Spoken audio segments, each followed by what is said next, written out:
नमस्कार, आप देख रहे हैं द न्यूज़ वॉरियर और मैं हूं मनीष गर्ग। आज के हमारे एपिसोड में आज उस शख्सियत से आपको रूबरू करवाएंगे जो सेना में लंबे अरसे तक अपनी सेवाएं देने के बाद रिटायरमेंट के बाद घुमारवी में अब सेना के लिए ऑफिसर तैयार कर रहे हैं और सैनिक तैयार कर रहे हैं। ये चाहते तो रिटायरमेंट के बाद आराम की ज़िंदगी व्यतीत कर सकते थे, परंतु इन्होंने यहाँ आकर भी सेना के लिए ऑफिसर और सैनिक तैयार करना शुरू कर दिया है। इसके पीछे इनका क्या विज़न है, इसके बारे में इनसे हम बातचीत करेंगे। तो चलिए स्वागत कर लेते हैं। मेरे साथ इस वक्त रिटायर्ड सूबेदार मेजर भूपिंदर सिंह जायसवाल जी हमारे साथ आ चुके हैं। सर, बहुत बहुत स्वागत है आपका द न्यूज़ वॉरियर पर। जी थैंक यू मनीष जी। तो सर, सबसे पहले आपसे यही जानना चाहेंगे, भारतीय सेना में कितने वर्षों तक आपने सेवाएं दी हैं और किन किन जगह पर आप रहे? जी मनीष जी, मैं दिसंबर 95 में भारतीय सेना को ज्वाइन किया था जी। और बोलने को तो बहुत लंबा अरसा है, लेकिन मुझे ऐसा लगता है कि जैसे अभी बहुत कम समय हुआ था मुझे जी। और ये समय कब कैसे बीत गया पता भी नहीं चला।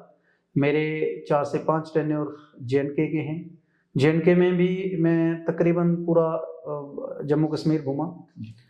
उसके अलावा मैं दिल्ली में मैंने आर्मी हेडक्वार्टर्स में भी मेरे को मौका मिला सेवाएं देने का और तकरीबन सभी स्टेटों में जाने का मौका मिला। इसके अलावा मेरा एक टेन्योर UN मिशन का है, यूनाइटेड नेशंस की मैंने सर्विस की है, जिसमें मैं ऑलमोस्ट 1 साल बाहर रह के आया अफ्रीकन कंट्रीज में और 5 से 6 कंट्रीज मेरे को घूमने का मौका मिला। और कैसे ये समय बीत गया ये तो पता भी नहीं चला, बहुत अच्छे से ये समय बीत गया। जी सर, भारतीय सेना में आपने इतने लंबे अरसे तक सेवाएं दी। अमूमन क्या होता है कि जब भी कोई रिटायरमेंट होता है तो रिटायरमेंट के बाद लोग आराम पर जो ज़िंदगी है वो व्यतीत करते हैं। तो आपके मन में ये कैसे आया कि नहीं, अभी आज जाकर फिर से आप आराम की बजाय भारतीय सेना के लिए सैनिक तैयार करने लग गए, ऑफिसर तैयार करने लगे, क्या सोचकर? जी मनीष जी, पहले तो मैं आपको एक चीज़ क्लियर करना चाहता हूँ कि फौजी आदमी कभी रिटायर नहीं होते। ये जिम्मेवारी का बदलाव है। मैं पहले भारतीय सेना में सीधे तौर पे सेवाएं दे रहा था जी। सेना से रिटायर होने के बाद आप उसको रिटायरमेंट ना बोल के चेंज ऑफ वर्क बोल सकते हैं और मैं इसको यहाँ पर निभा रहा हूँ। जैसे ही मैं सेना से सेवाएं मुक्त हुआ तो मैं यहाँ कुछ लोगों को मिला, बहुत सारे बच्चे मेरे कांटेक्ट में आए जी। और मुझे ऐसा लगा कि बच्चे तैयारी कर रहे हैं, अच्छे लेवल से तैयारी कर रहे हैं, लेकिन अगर मैं उनको थोड़ा सा सपोर्ट करता हूँ, थोड़ा हेल्प करता हूँ तो उससे और भी अच्छा कर सकते हैं। तो मैंने कुछ दिन मैं चंडीगढ़ में सेवाएं देता रहा। मैं एक वहाँ पर एक इंस्टीट्यूट को मैं ज्वाइन किया था और मैंने देखा कि वहाँ भी मोस्ट ऑफ द क्राउड जो है वो हिमाचल की थी। तो मैंने ये डिसाइड किया कि मुझे ये अपने लोकल एरिया में करना चाहिए और यहाँ लोकल बच्चों को मैं तैयार कर सकूँ। हमारे लिए इससे बड़ी और क्या बात होगी कि हम अपने लोकल बच्चों को अगर सपोर्ट करते हैं और वो अच्छा करते हैं, देश में प्रदेश में का नाम आगे बढ़ाते हैं, तो वो हमारे लिए बहुत बड़ी बात होगी। जी मनीष जी। तो सर, थोड़ा सा आप हमें बताएंगे कि जो आपने कोचिंग इंस्टीट्यूट यहाँ शुरू किया है घुमारवी में, कहाँ पर है और कौन कौन सी तैयारियां आप वहाँ पर करवा रहे हैं? जी बिल्कुल मनीष जी, जो हमारा इंस्टीट्यूट है NDS इंटेलेक्चुअल, ये बिल्कुल अप्रोचेबल है घुमारवी बस स्टैंड से। जो government girls senior secondary school है उसके बिल्कुल एडजॉइनिंग है जी। और एक बड़ा पीसफुल प्लेस है जहाँ पर बच्चों को लर्निंग एनवायरनमेंट है। तो मैंने ये काफ़ी सर्वे किया, जिसके बाद मैंने पाया कि नहीं, ये जगह जो है बच्चों की पढ़ाई के लिए, तैयारी करने के लिए सूटेबल है और उसको मैंने चूज़ किया। As you know, academic records plays an important role और हमारे बच्चे एकेडमिकली बहुत अच्छा कर रहे हैं। यहाँ पर आपने देखा होगा स्कूल में most of the people are meritorious in Himachal Pradesh, जो घुमारवी से जो बच्चे एक्सेल कर रहे हैं और यहाँ एक एजुकेशन का हब भी बना हुआ है। लेकिन आपने देखा कि एकेडमिकली अगर बच्चा अच्छा कर रहा है, इसका मतलब ये नहीं है कि वो हर आगे जाके इंटरव्यू में भी अच्छा कर रहा है, क्योंकि उसको बौद्धिक विकास के साथ साथ उसको व्यक्तित्व निखार भी जरूरी है। तो सर, आपने जगह भी चुन ली, कोर्सेज भी चुन लिए, आपको क्या लगता है, कमियां क्या लगती हैं यहाँ पर जब आप इंटरेक्ट करते हैं बच्चों से, तो क्या लगता है कि कहाँ इस चीज़ की कमी है, इसमें सुधार की ज़रूरत है, और जो आप करवा रहे हैं? बिल्कुल मनीष जी, बड़ा रिलेवेंट क्वेश्चन आपने किया है। और मैंने यहाँ तकरीबन 8 से 10 महीने स्टडी किया। जी। बहुत सारे बच्चों को मैंने काउंसलिंग किया और उनसे मिला, उनके बारे में जाना, वो क्या तैयारी कर रहे हैं, किस तरीके से उनका मोडस ऑफ अप्रेंडी क्या है तैयारी करने का, ये सारी चीज़ें मैंने जानी। यहाँ पर बच्चे एकेडमिकली बहुत अच्छा कर रहे हैं जी। और अगर बात करें तो उन मेरिट्स में, बोर्ड के मेरिट्स में भी बहुत सारे बच्चे घुमार में से एंटर कर रहे हैं जी। और अच्छे मार्क्स ले रहे हैं। लेकिन आप देखते हैं कि your academic, you will not be selected on the basis of your academic records. आपके सिलेक्शन के पीछे एक बहुत बड़ी फोर्स है, दैट इज योर पर्सनैलिटी। तो मैं जो यहाँ तैयारी करवा रहा हूँ, हमारा तैयारी करवाने का तरीका है कि बच्चे को एक तो पब्लिक स्पीकिंग, उसका बौद्धिक विकास के साथ साथ उसकी पर्सनैलिटी डेवलपमेंट, लाइक उनको ग्रुप डिस्कशन में कैसे अपने आप को रिप्रेजेंट करना है, आपकी प्रेजेंटेशन टेक्निक्स जो है हमने डेवलप करनी है, ताकि आप अपने आप को जहां भी आप पब्लिकली आप अपने आप को रिप्रेजेंट करते हैं, you may be project yourself as a leader of the company wherever you are presenting yourself. तो उसमें बहुत सारी चीज़ें हैं कि जैसे आदमी के, एक बच्चे के अंदर डायनामिज्म आना चाहिए, डायनामिक पर्सनैलिटी आपकी तैयार होनी चाहिए, और हम उन सब चीज़ों के ऊपर फोकस कर रहे हैं। अच्छा सर, आप एनडीए, सीडीएस और एसएसबी की तैयारी करवाते हैं, तो किन किन बातों का उसमें आप ध्यान रखते हैं और क्या क्या तैयारियां करवाते हैं? जी मनीष जी, आपने देखा कि जो कमीशन एंट्रीज हैं सेना के लिए, उसमें बच्चे का सबसे पहले रिटन एंट्रेंस एग्जाम होता है। तो जैसे ही बच्चे रिटन एंट्रेंस एग्जाम के लिए शॉर्ट लिस्ट हो जाते हैं तो they are called for the SSB interview. SSB interview जो है एक बड़ा कॉम्प्लेक्स एंड क्रिटिकल एक फील्ड है, जिसमें बच्चे, बहुत सारे बच्चे जब एसएसबी इंटरव्यू देने जाते हैं तो उनको they are not aware about the what they are being tested there for. तो हम जो तैयारी करवा रहे हैं, तो एसएसबी इंटरव्यू का जो करिकुलम है उसको मद्देनजर रख के हम तैयारी करवा रहे हैं, जिसमें कि आपके जीटीओ सीरीज के टेस्ट हैं, आपका साइकोलॉजिकल पार्ट है, और इंटरव्यू जो आईओ के इंटरव्यू ऑफिसर की जो इंटरेक्शन है, उन सब चीज़ों का वो फोकस कर रहे हैं, जिसमें बेसिकली हम पब्लिक स्पीकिंग के ऊपर फोकस कर रहे हैं, ग्रुप बिहेवियर्स के ऊपर फोकस कर रहे हैं। हम आपकी प्रैक्टिस करवाएंगे ग्रुप डिस्कशन में, आपके ग्रुप प्लानिंग एक्टिविटीज़ में, और जितनी ग्राउंड की एक्टिविटीज़ हैं, आपके साइकोलॉजिकल पार्ट में, जैसे आपका स्टोरी राइटिंग है, आप अपने आप को प्रेजेंट कर रहे हैं, तो आप जो भी आप स्टोरी राइट करेंगे उसमें आपकी पर्सनैलिटी से रिलेटेड चीज़ें रिफ्लेक्ट होती हैं, क्योंकि जो आप लिख रहे हैं उससे पता चलता है कि which kind of person you are. उस साथ ही साथ हम जब इन सब चीज़ों के ऊपर फोकस कर रहे हैं और इंटरव्यू के लिए आपको तैयारी कराएंगे, इंटरव्यू में बेसिकली आपकी देखी जाती है कि आप how much trusted you are, आप जिस ऑर्गेनाइजेशन में जॉब करने के लिए जा रहे हैं, उस ऑर्गेनाइजेशन को आपसे क्या फ़ायदा है, क्यों आपको लिया जाए।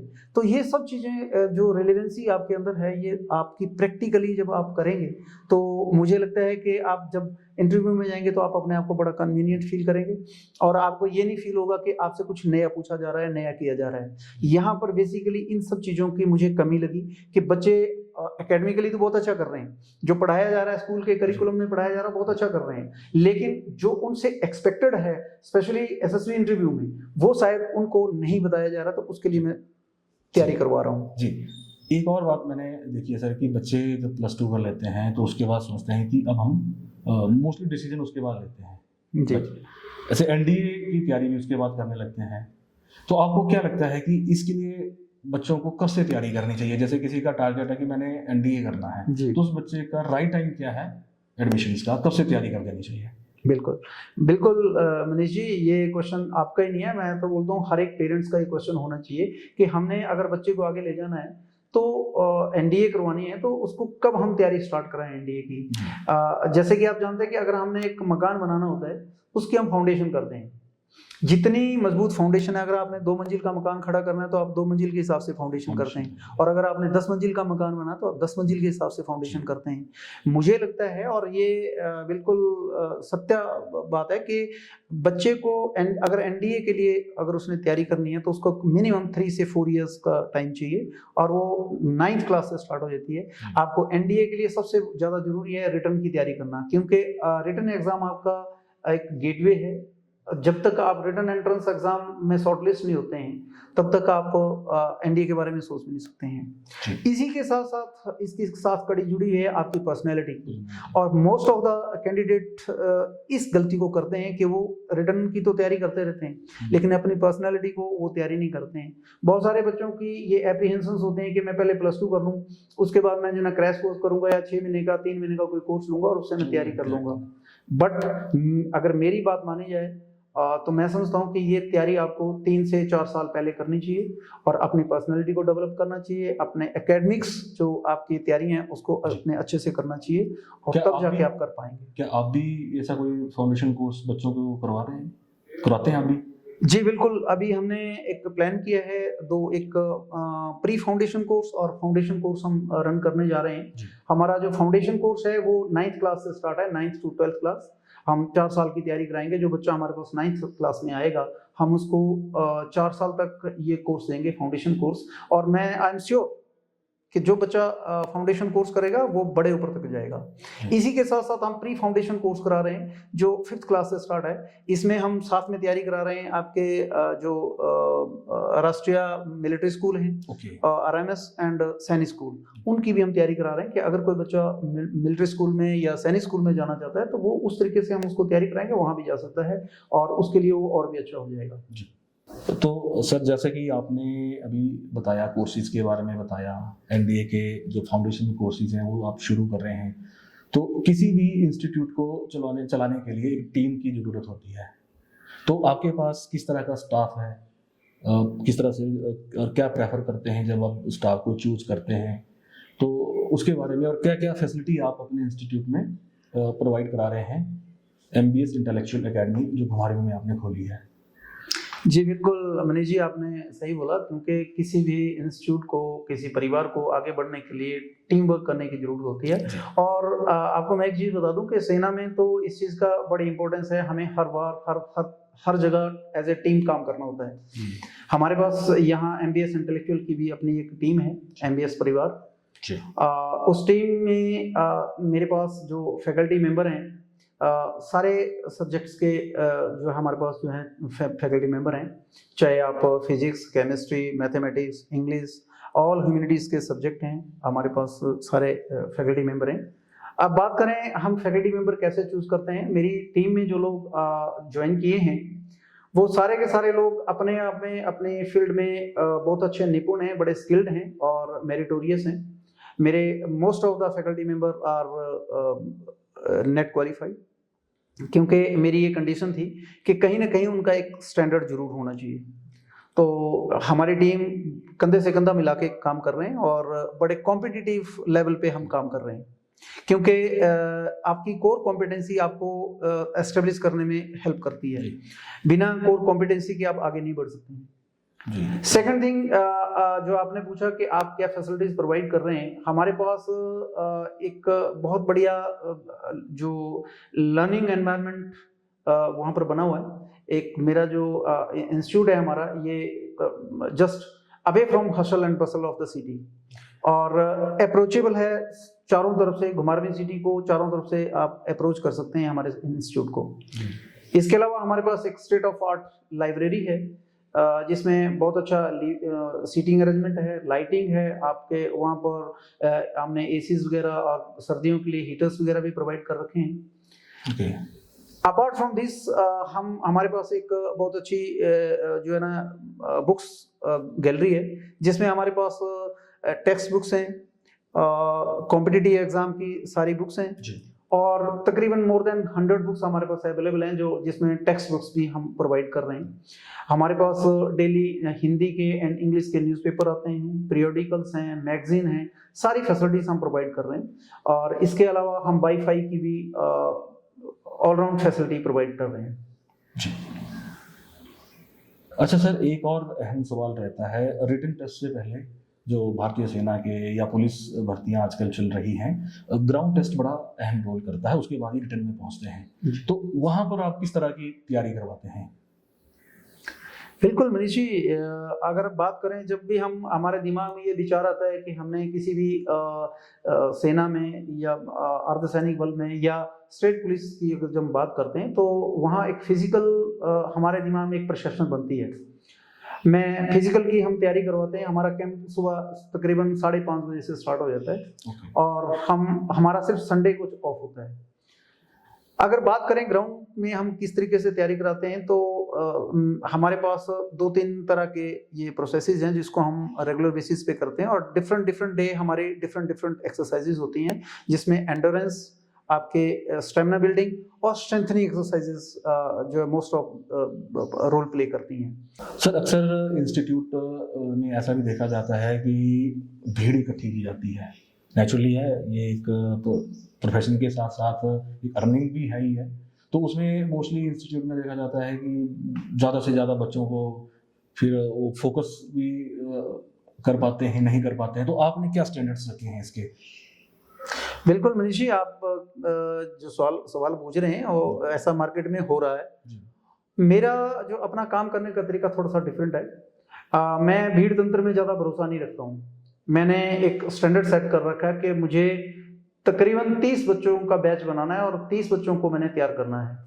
तो उन 30 बच्चों के ऊपर मैं अच्छे से काम कर सकता हूँ, अच्छे से उनको फोकस कर सकता हूँ, क्योंकि एक एक बच्चे को आपको समय देना पड़ेगा, एक एक बच्चे को आपने इंश्योर करना पड़ेगा कि उसकी जो फिजिकल स्ट्रेंथ है, उसका जो प्रमोशन हो रहा है, वो प्रमोट हो रहा है नहीं हो रहा है, उसकी प्रोग्रेस के ऊपर आपको फोकस करना पड़ेगा।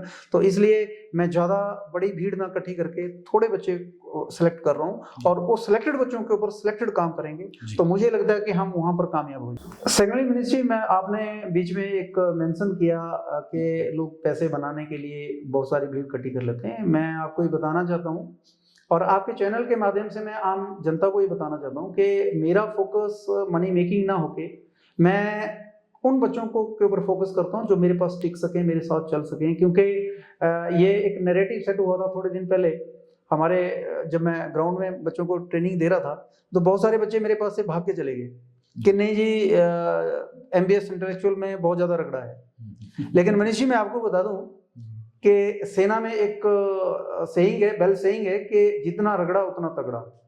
रगड़ा तो ऐसा ही रहेगा। और जो हमारा रगड़ा है वो डायरेक्ट रगड़ा ना बोल के उसको आप एक थोड़ा सा वर्ड औखड़ सा लगता है बोलने में, बट ये एक बड़ा सिस्टमेटिक एक सिस्टम तैयार किया है हमने। उस सिस्टम में हमने आपको डालना है, क्योंकि अगर आपको सोने की तरह चमकना है तो सोने की तरह तपना पड़ेगा। और उसके लिए मैं कोई कॉम्प्रोमाइज नहीं करता हूँ, क्योंकि पेरेंट्स अगर मेरे पास बच्चे भेज रहे हैं तो मुझे लगता है कि वो उनकी बड़ी एक्सपेक्टेशंस है, और हमें बिल्कुल उन एक्सपेक्टेशंस के ऊपर अच्छे से उतरना है। जी सर, लगभग 4 या 5 महीने से आप घुमारवीं में MBS इंटेलेक्चुअल कोचिंग इंस्टीट्यूट चला रहे हैं। अगर हम अचीवमेंट्स की बात करें, हालांकि अभी बड़ा कम समय हुआ है, तो क्या कुछ अचीवमेंट्स हैं आपकी जो हम यहाँ डिस्कस कर सकें? बिल्कुल मनीष जी, ये एक बड़ा हैप्पी मोमेंट है हमारे लिए और सभी लोगों के लिए कि पिछले 4 से 5 महीने से हम एक्टिव हुए थे यहाँ पर घुमारवीं में, और मेरे पास तकरीबन 10 से 12 बच्चे शुरुआती तौर पे मेरे पास आए, और जो कि हिमाचल पुलिस के लिए एलिजिबल थे। तो उन्होंने मेरे को अप्रोच किया और मैंने उनकी वैसे शॉर्टलिस्टिंग की, जैसे मैंने पहले आपको बताया कि क्या मेरे पास टिक पाएंगे। तो मेरे 10 बच्चों में से 7 बच्चे हिमाचल पुलिस का ग्राउंड क्वालिफाई कर चुके हैं, जिसमें से 4 गर्ल्स कैंडिडेट हैं। इसके अलावा 2 बच्चों ने फिजिकल ग्राउंड क्वालिफाई किया था TA का, जिसमें से एक हमारा बच्चा जो है फाइनली सिलेक्टेड हो गया, कपिल कुमार जी। और एक बच्चा हमारा अग्निवीर में क्लरिकल पोस्ट के लिए फिजिकल ग्राउंड निकाला हुआ है, और वो मैं भगवान से प्रार्थना करता हूँ कि वो भी सिलेक्ट हो जाए। और आने वाले टाइम में हम एक बड़ा यहाँ पर एक मैसेज देने वाले हैं अपने बच्चों की जो सफलता है उसके माध्यम से, कि MBS इंटेलेक्चुअल अपनी तरफ से बेस्ट कर रहा है। अच्छा सर, एक जैसे कि आप खुद आर्मी बैकग्राउंड से हैं, रिटायर्ड आए हैं, तो कई बार ऐसा होता है कि जैसे आपने MBS इंटेलेक्चुअल इंस्टीट्यूट खोला है, तो आपके सेना में भी जैसे चाहे डोगरा रेजिमेंट है, पंजाब रेजिमेंट है, अलग अलग जो रेजिमेंट्स हैं उनके अपने अपने एक मोटो होते हैं जी बिल्कुल। जो जोश के लिए यूज़ किए जाते हैं जब भी सेना में लड़ाइयाँ लगती हैं या वैसे भी, तो उससे जोश भर जाता है। तो ऐसा कुछ मोटो आपने सेट किया है, कोई टैगलाइन है ऐसी बनाई हुई जिससे कि आपके जो वहाँ पर तैयारियाँ ले रहे हैं बच्चे हैं तो उनके अंदर जोश भरने के लिए आपने कुछ टैगलाइन, कोई मोटो तैयार किया है? जी बिल्कुल मनीष जी, मैं समझता हूँ कि आप बात करना चाह रहे हैं कि जो हमारी वॉर क्राइज होती हैं हाँ। या यूनिट के अपने मोटिवेशनल कोट्स होती हैं, हर एक यूनिट का, हर एक ट्रुप्स का अपना अपना एक वॉर क्राई एंड अपना अपना एक मोटो होता है। सिमिलरली हमारा भी अपना एक वॉर क्राई और एक इंस्पायरेशनल मोटो है, क्योंकि जब बच्चे ग्राउंड में काम करते हैं, मैंने बच्चों को सिखाया कैसे स्ट्रेटेजिकली कैसे आपने कॉम्पीट करना है, क्योंकि आपकी ट्रेनिंग पार्ट एक अलग चीज़ है। जब आप कंपटीशन पे उतरते हैं तो आपको अलग तरीके से रिप्रेजेंट करना पड़ता है। तो उस टाइम आपकी वॉर क्राई काम आती है जो आपको री एनर्जी कर देती है, रिजुमिनाइट करती है। और हमारा जो मोटो है इंस्टीट्यूट का, टैगलाइन है, a place where every word tells a story and every story has a legacy.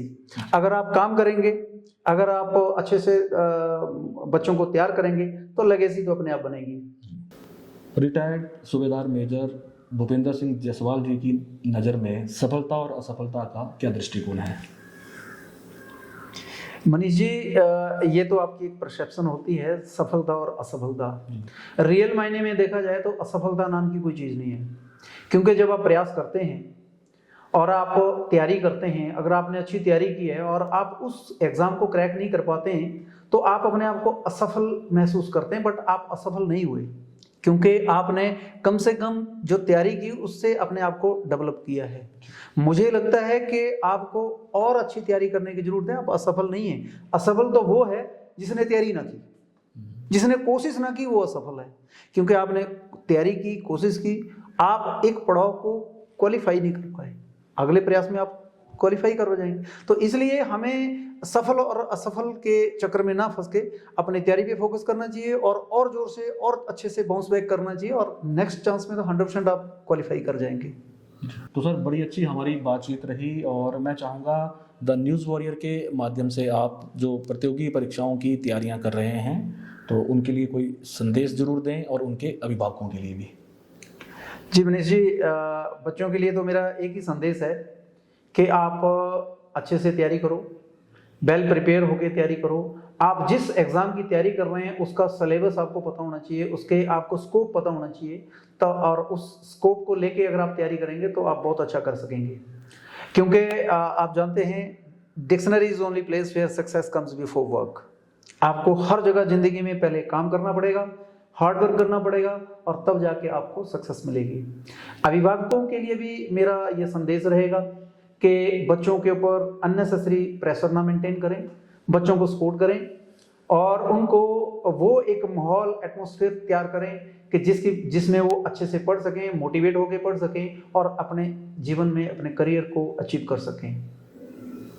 जी, तो ये थे आज के द न्यूज़ वॉरियर के हमारे इस एपिसोड के मेहमान, जिन्होंने भारतीय सेना में लंबे अरसे तक सेवाएं दी और अब रिटायरमेंट के बाद भी सेना के लिए ऑफिसर तैयार कर रहे हैं और सैनिक तैयार कर रहे हैं और बाकी जो भी सरकारी एग्ज़ाम होते हैं तो उनकी तैयारियां करवा रहे हैं। जो इनको लगता है कि यहाँ पर जो कमियां हैं, इस जो ग्रामीण प्रवेश का ये इलाका है घुमारमी, तो उसको, ताकि किसी भी बच्चे में जो तैयारियां कर रहे हैं उनमें कोई कमी ना रह जाए।